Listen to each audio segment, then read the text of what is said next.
Undang-Undang Nomor 13 Tahun 2003 tentang Ketenagakerjaan, kemudian di Undang-Undang Nomor 21 Tahun 2000 tentang Serikat Pekerja atau Serikat Buruh.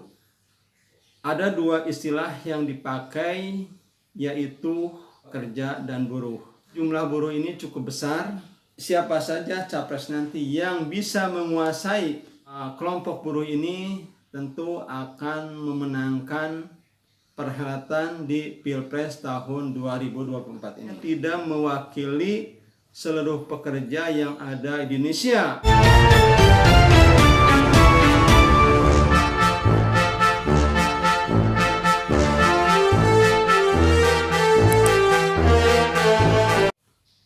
Assalamualaikum warahmatullahi wabarakatuh. Sahabat-sahabatku, selamat berjumpa lagi dengan saya Effendi di Effendi Advocaten Channel, sebuah channel yang akan membahas masalah-masalah kemasyarakatan yang diulas secara populer. Masih dalam suasana Lebaran, beberapa hari kita telah merayakan hari Lebaran 1444 Hijriah.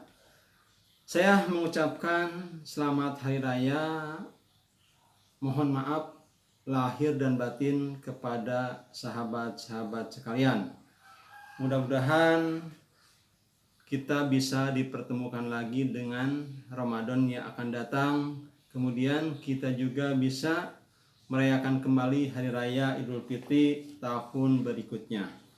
Sahabat-sahabatku, kali ini saya akan membahas mengenai buruh, di mana pada tanggal 1 Mei kemarin telah mengadakan atau merayakan atau memperingati Hari Buruh Internasional.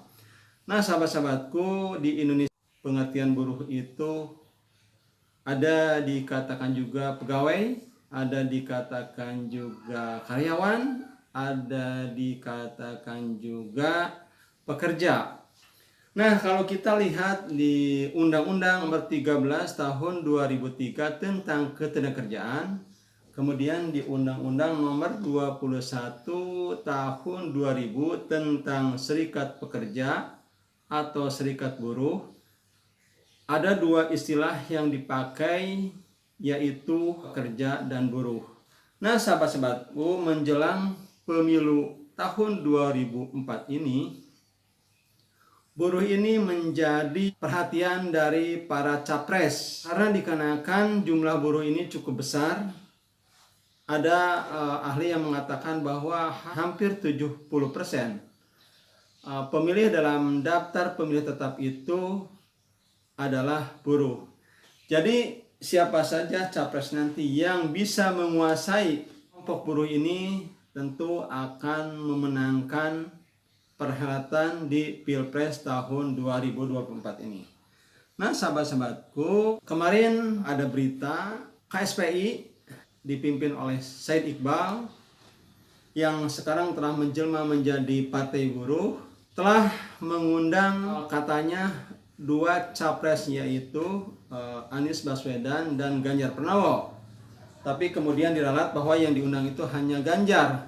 Dan Ganjar pun tidak datang di acara tersebut, tetapi acara berlangsung di suatu tempat di Jakarta Selatan.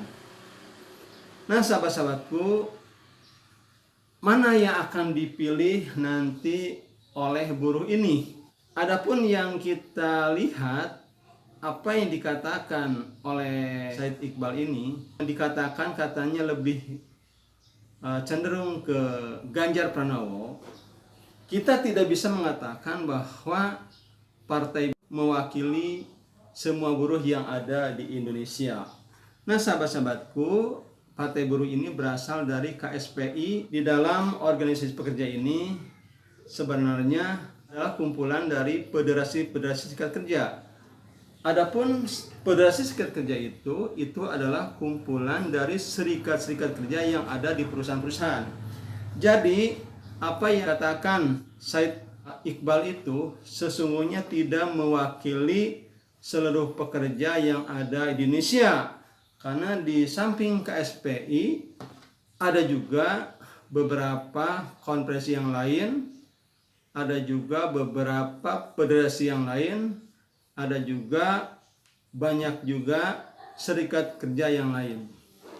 Nah, sahabat-sahabatku, kalau benar yang dipilih Partai Buruh ini cenderung memilih ke Ganjar, kita lihat jejak rekam Ganjar Pranowo itu adalah diusung oleh partai yang paling utama dulu dalam mensahkan Undang-Undang Cipta Kerja. Kemudian juga Bapak Ganjar Pranowo ini adalah pernah menetapkan UMP di Jawa Tengah itu paling rendah di seluruh Indonesia. Jadi UMP-nya itu Jawa Tengah itu adalah paling rendah dibandingkan Banten, Papua, Kalimantan, dan Aceh.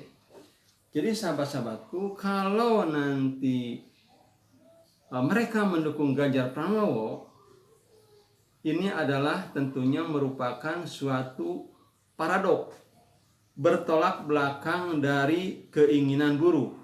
Jadi keinginan buruh itu sebenarnya ada dua hal dalam hal ini. Dalam saat ini mereka menginginkan adalah dibatalkannya Undang-Undang Cipta Kerja dan diperbaiki dari sistem buruh. Apabila nanti calon-calon ini tidak dapat mewujudkan dua hal tersebut, yang paling utama di samping ada hal-hal lain dalam masalah ketekerjaan, pasti dan tentu mereka itu tidak akan didukung oleh para buruh. Ingat, buruh ini cukup besar jumlahnya di seluruh Indonesia. Makanya dengar, pikirkan apa sebenarnya yang mereka inginkan dalam masalah ketenagakerjaan ini. Itu saja sahabat-sahabatku yang saya dapat sampaikan. Saya tutup billahi taufik wal hidayah. Wassalamualaikum warahmatullahi wabarakatuh.